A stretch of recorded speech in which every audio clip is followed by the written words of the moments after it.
We are joined here by none other than an NFC veteran, a man who came, saw, and conquered the amateur ranks, a man that is now a professional fighter. He is also undefeated.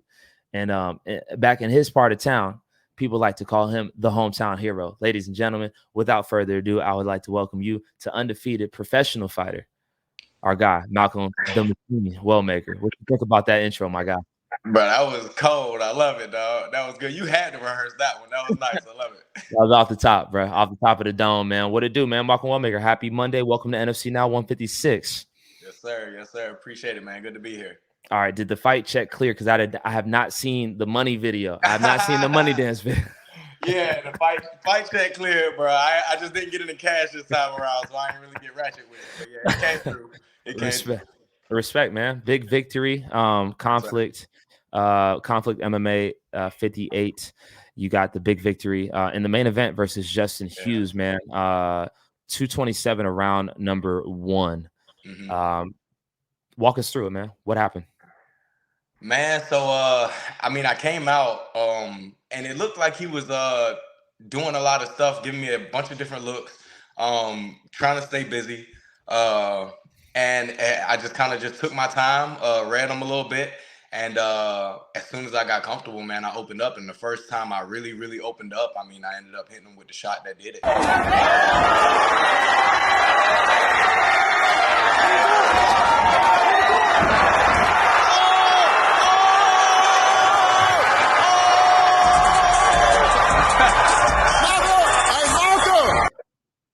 All right, hold up. Yo, Malcolm, time out. Was the super necessary? Was it necessary? Was the super necessary on this one? Every time, bro. Every time, bro. Hold on. Was it that? No, the last one. Hold on. We gotta run that back. Hold on. Every time, bro. You know how I get down. You know how I get down. Okay, because he's hurt now. But this, bro, you cock back, bro. You came from Atlanta with that one, bro. Every time, look, man, from the moment that bell ring until the ref pull me off, dog, I'm in a different mode. I'm not lying. So I followed up until the ref came between us, man. You know, every time, super necessary. I'm not even mad at it again, ladies and gentlemen. Undefeated professional MMA mixed martial artist Malcolm Wellmaker joining me on NFC Now, show number 39. 5-0 as a professional, man. I remember interviewing you following your final amateur fight. This had to be 2 years ago against Earl McKinney. That was down in Macon, man.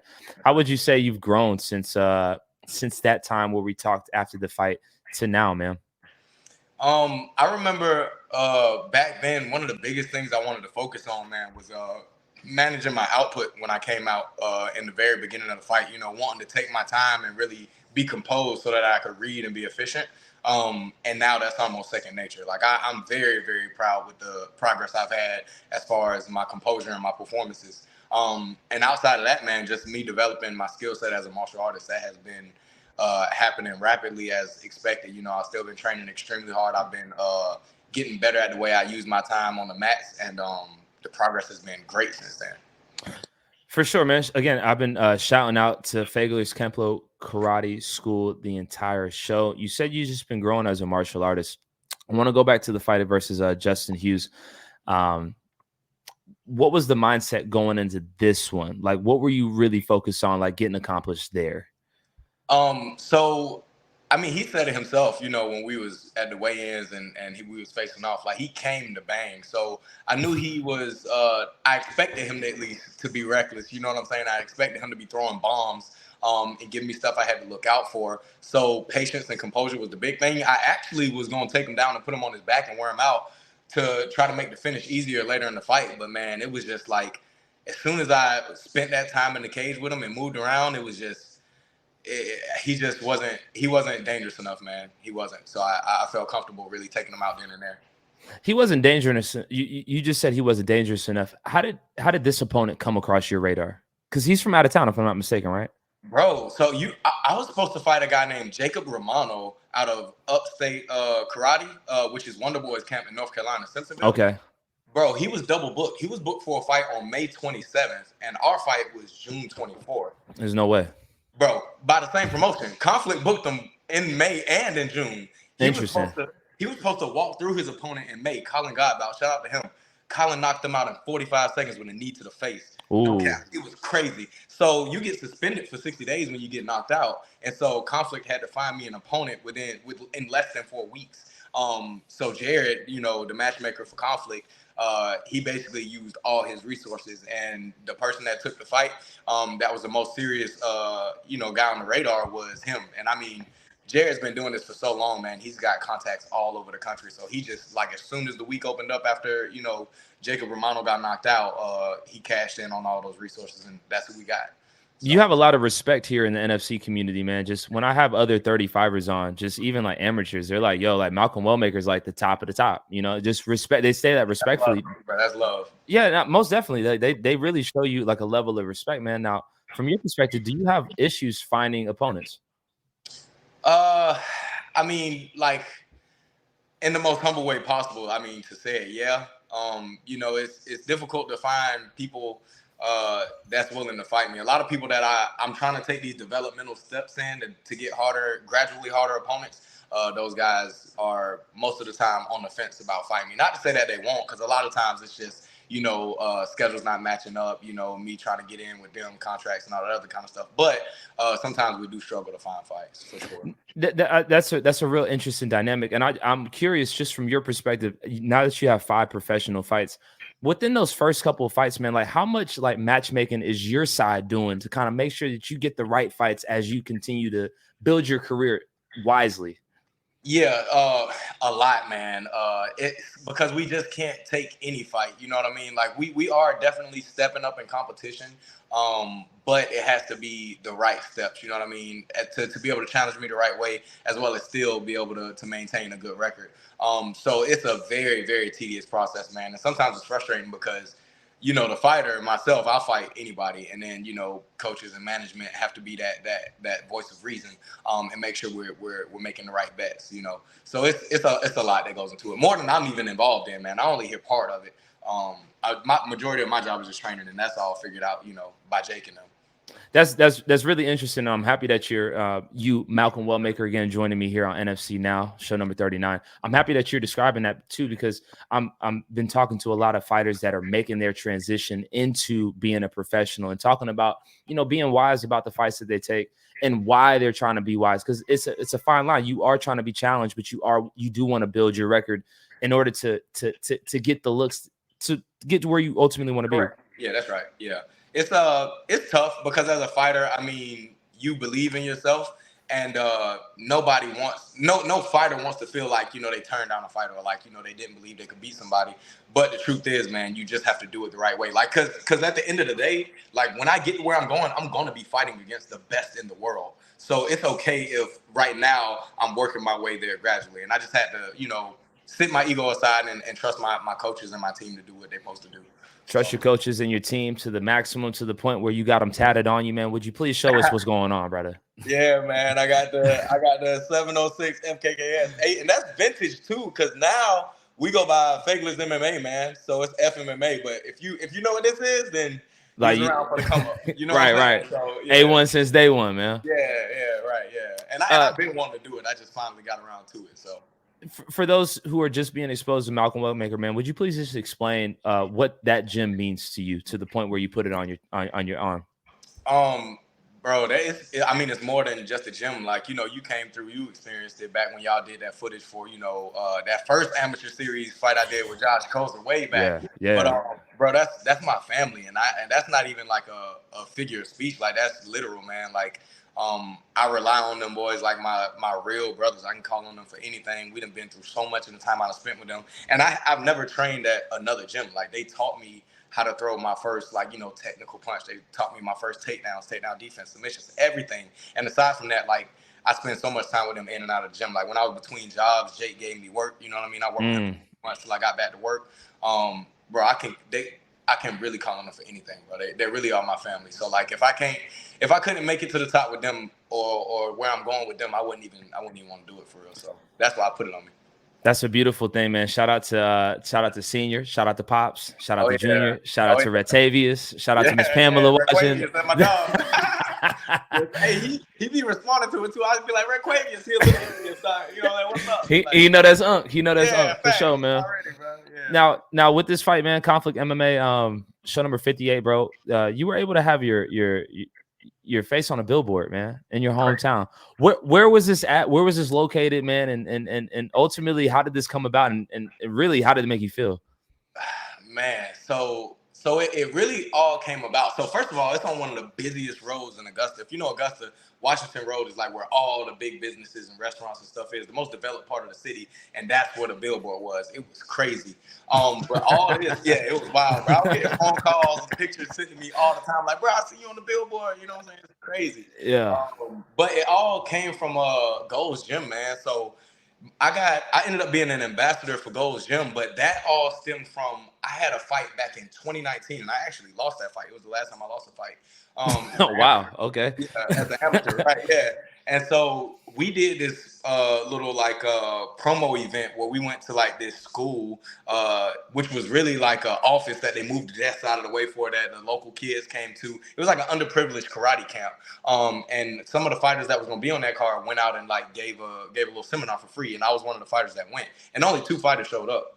And the Gold's Gym owners happened to be there, and that's how I met them. This was years and years ago, and they've just been following me and supporting me ever since, man. They've been huge fans since then. And after my fight in Cincinnati, we started talking about doing sponsorships, man, and then we actually sat down and talked about it, and they started talking about not just sponsoring me, but asking me to be an ambassador for them.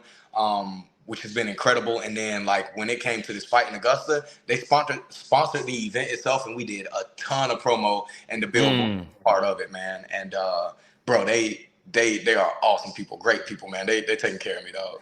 So there's a lot to unpack there, man. First of all, for all the other fighters that are watching this, man, why do you think that this company wanted to partner with Malcolm Wellmaker? What about you was like, hey, we want to align our brand with what you got going on?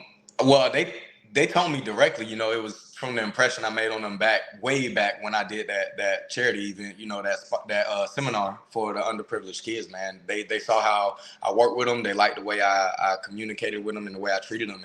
And I just think I kind of won them over. Like, they just appreciated me as a person more than an athlete. And as I developed and I got more success, they just liked the way I carried myself. I stayed true. We've always had a great relationship, man. And they just, bro, when I say they gave me way more than I expected, like, cause they asked me, bro, they asked me to give them a number. You know what I'm saying? And you shot low. They was like, "No, we gonna do this."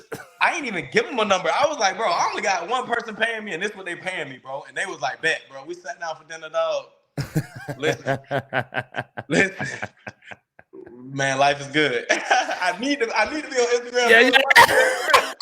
Are you playing, bro? Nah, for real.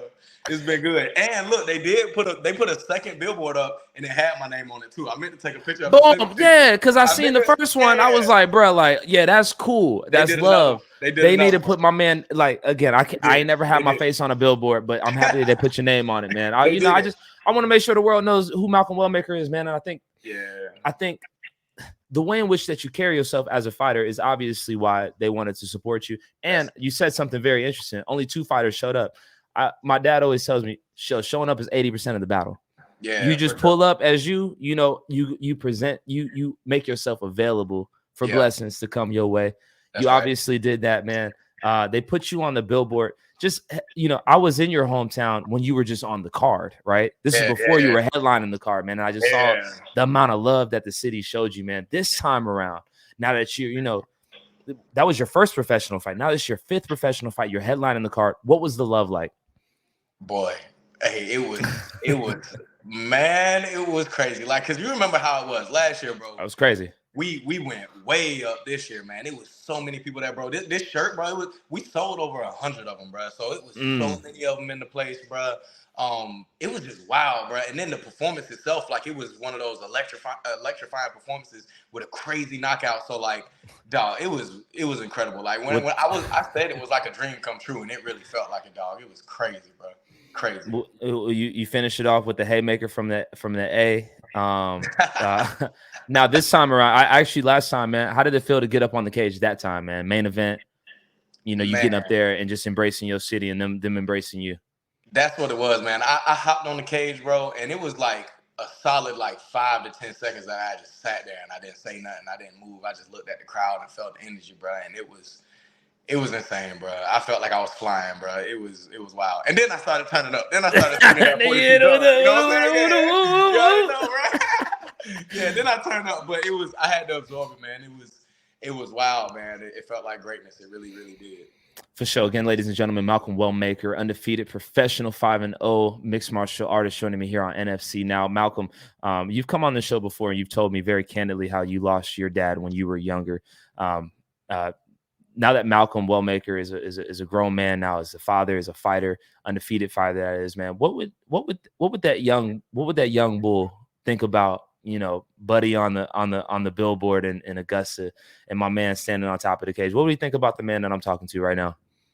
Man, he be blown away, man. He would be proud. He would be happy. He would be excited to have somebody like that to look at and admire and know had love for him. You know what I mean? And that's what I try to be for the people or for the kids that's in the position that I was in. Because we need somebody like that to look up to. We need somebody to let us believe in ourselves and know that we can accomplish something great, something bigger than we thought we was, destined for. So, yeah. You being that person that you needed when you were younger. Yeah, that's my goal, man. That's my ultimate goal, man. Indeed, man. That's beautiful, man. Now, you headlined this show, but the fight before that, you said, was it mid-Kentucky or mid-Ohio? Where were you fighting at, bro, before this fight? Covington, Kentucky, which is like 15 minutes outside of Cincinnati, bro. 9 hours, dog. Yeah. Okay. Yeah. That's dedication right there, brother. Bro, it was wild. And bro, it was a tough fight, man. Split decision versus Zakaria Kamara. Yeah, bro, it was incredible, dog. I'm not gonna say I slept on him, but bro, he was game. He was good. He was composed. And then he was like 6'2". He was tall. Bro, on the internet, it said he was 5'11". I was like, yo, they tried me, boy. They tried me. He was like at least 6'2", bro. He might have been 6'2 and a half. And I was just like, this is wild. This is wild, bro. And then this is what's crazy, bro. We thought he was gonna strike with me because he was longer. Yeah. And so our plan was get on the inside and fight, tight shots, bro. And his plan was actually to take me down. So every time I got in, he had a judo background and he was trying to throw me. And bro, it was just a constant battle of like trying to implement game plans and trying to get to him. And I had to beat him with wrestling. It was insane, bro. But a good fight, very, very good fight, challenger fight, man, for sure. At what point in time in the fight did you realize like, oh no, this is different? Bro, it was like 60 seconds in, bro. It don't take long, bro. He caught me with a jab within like the first 20 seconds, and it was clean. And I was like, okay, I need to calibrate my distance more safely and carefully because, bro, he was just quick. He was clean. He was composed. And then once I clinched with him, bro, it was just, I knew it was gonna be a good fight, bro. That was what I needed. That after fighting him, believe it or not, bro, like because he was only 2-1, but bro, if anybody that knows him, bro, they know he legit, bro. But after going 15 minutes with him, bro, that boosted my confidence a lot, bro. Ooh, that's like I'm very fascinated in this dialogue right here because you said it was very quick. You got caught with the jab and you realized, okay, this is a different sea I'm swimming in at the moment. Yeah. It didn't take long at all, bro. He caught me with a jab within like the first 20 seconds. And then right after that, whenever I did get on the inside and started clinching with him and I felt the way he clinched and what he was looking for, I just knew it was high level. And like from that point forward, like it was like, okay, I had to flip the switch, turn it on and fight a high level fight. It was legit. It was a good fight, bro. Hindsight 2020. Hindsight is always 2020. That fight right there, like you needed that, right? Yeah, I needed it. I needed it more than I thought I needed it, bro. I thought I was gonna go out there and knock him out in the first because I thought he was skinny. It was looking real sweet on the photos. It was looking real sweet. It was. But he's legit, bro. He went 6-0 in the amateurs with 5 finishes and 2-1 in the pros, 2 finishes, and the one guy he lost against trains in Coconut Creek ATT down in Florida. Mm-hmm. Like he's legit, bro. Like and like I said, I didn't know how legit he was. I had respect for him because I have respect for everybody. But he was he was legit, man. And I talked to a lot of people in the industry after that knew who he was, and they was like, bro, you did something when you went out there and fought him. So, respect. I mean, it's not every day where you going out there to 9 hours away from home to go fight. How did that fight come about? Bro, so I went like 6 months without a fight, man. It was a while. I went through inactivity, and I was just having trouble getting matches made. I had a couple of them that was agreed to that fell through, a couple events that didn't happen that I was supposed to, waiting for Icon, hoping Icon was gonna happen. It didn't happen, and so just struggling to find something. And then we got a phone call, and it was like, hey, we got this guy tomorrow, and nobody will fight him. Well, you got to fight him. And we was like, yeah, let's do it. So we took we were supposed to take a flight. Flight got canceled, and we had to drive in 9 hours. So that's how that happened, man. And yeah, good fight, very developmental fight. That's what I needed. That super interesting. I'm happy that you came out on top in that one. Those experiences, though, just like the drive there, man, the fight itself, the drive back, you can't get that anywhere else, right? Nah, that fight trip, man, was incredible, man. It was amazing because, like, when you go out there like that, it's like you and 3 other people against a sea of him in his hometown. Kind of like the guy that came out to fight me. So you were in his hometown? Yeah, bro. That's where he's from. That's his city. Like, okay, bro. It was his hometown, bro. Like, bro, it was so crazy. Bro, I had him in a guillotine where I almost popped his neck off, and I had an arm choke where I almost finished him.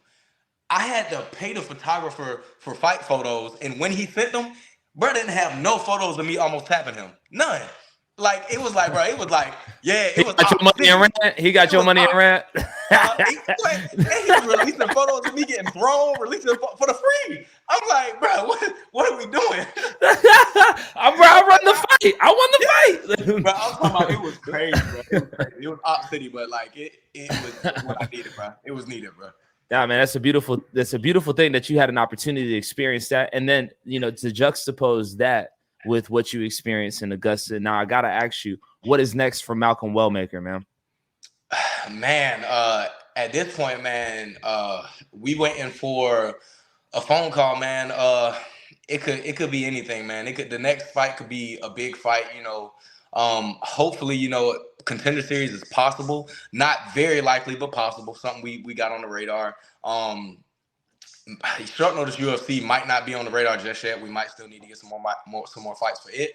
But my next fight will probably be a step up in competition against a person that's gonna stamp my record and stamp the level of competition that I fought. So the one after that will for sure be what I need to get where I'm going.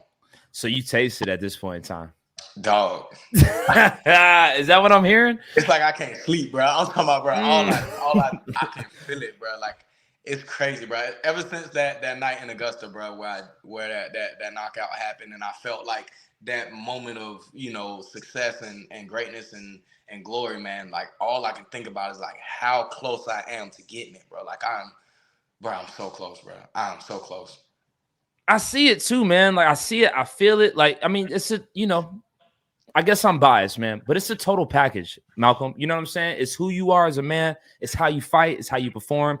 How you market yourself. It's just like, it's like, bro, it seems like it's bubbling, man. So I guess it's really only a matter of time. Now, just in the world of Malcolm right now, how many times realistically would you like to fight a year? At this point in your career, like, how many times should we expect to see Malcolm compete? Bro, I'm trying to fight a lot, like 4 or 5 times a year. Like, and that's like in the process of me getting to the UFC. Like, once I get to the UFC, I can maybe like back it off for like 3 times a year while I'm really giving myself the time to develop that I need. Cause at that point, like, I'm gonna go full-time training. I'm gonna lock in. But right now, while I'm still climbing to the top, bro, I'm trying to be active. So as soon as I can get back in there with the right opportunity, y'all gonna see me in competition again. Whatever happened with Icon? Bro, so Icon, so they, I did their 2 back-to-back events, and then did another event, which I had trouble getting a good matchup for. So that never happened because it was such a quick turnaround. Yeah. And since then, bro, from what I heard, they got some stuff they got to iron out as far as like with legal issues. I don't think they're like legally in trouble, but I think they have legal situations they have to take care of before they can put another show on. In-house. If it like that's kind of what I'm seeing. It's like an in-house situation, right? That's why I asked you, because we were both there at that last show, but it seems like it's something between it's in-house. Yeah. That's unfortunate. Yeah, and it's such a.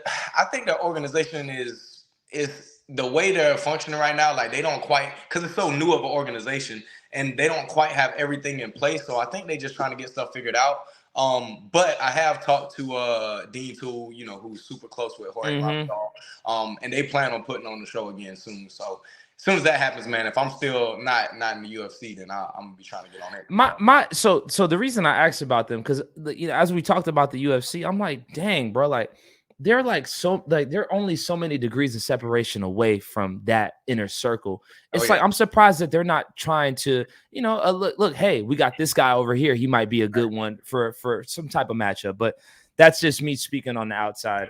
Again, ladies and gentlemen, Malcolm Wellmaker joining me here on NFC Now, show number 39.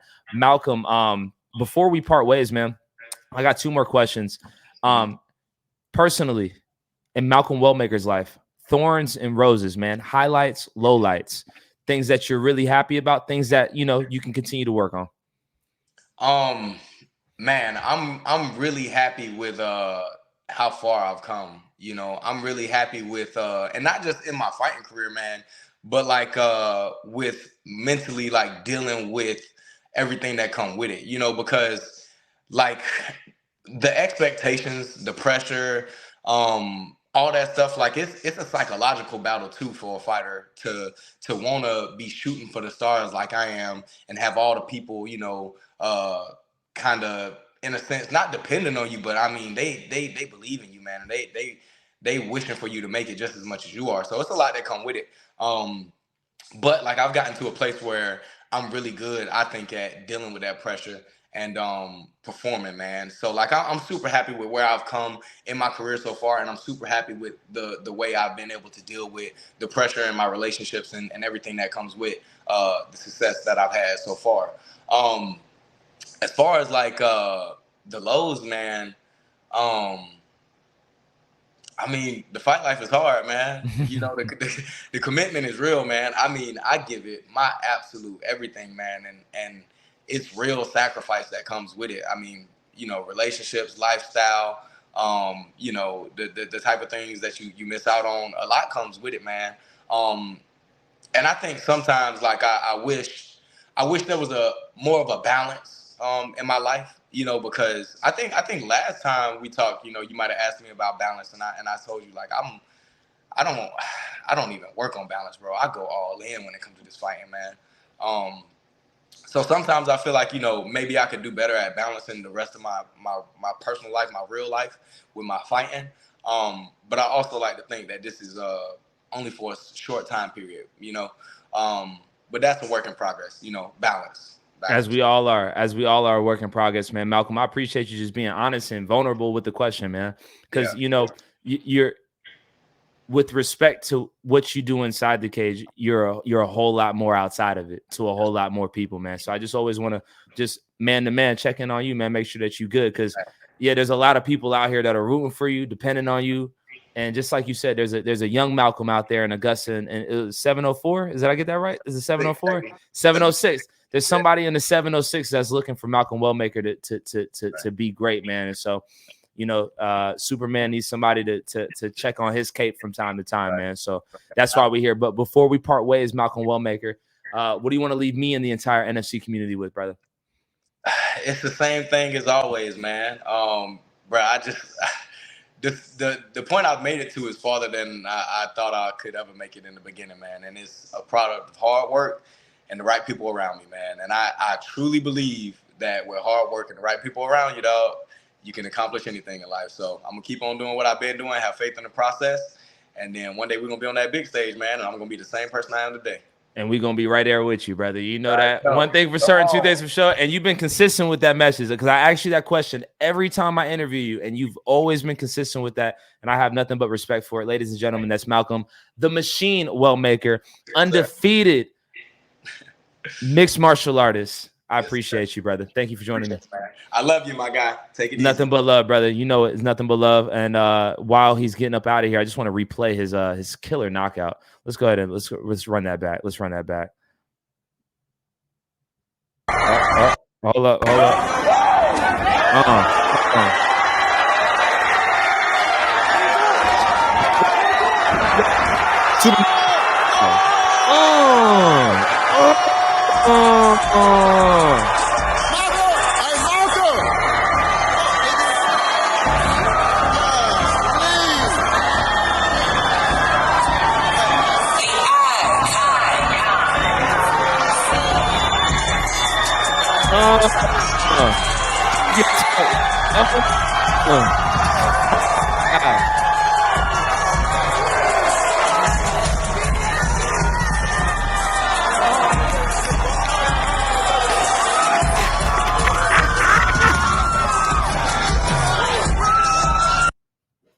Oh, it's lit. It's up and it's stuck.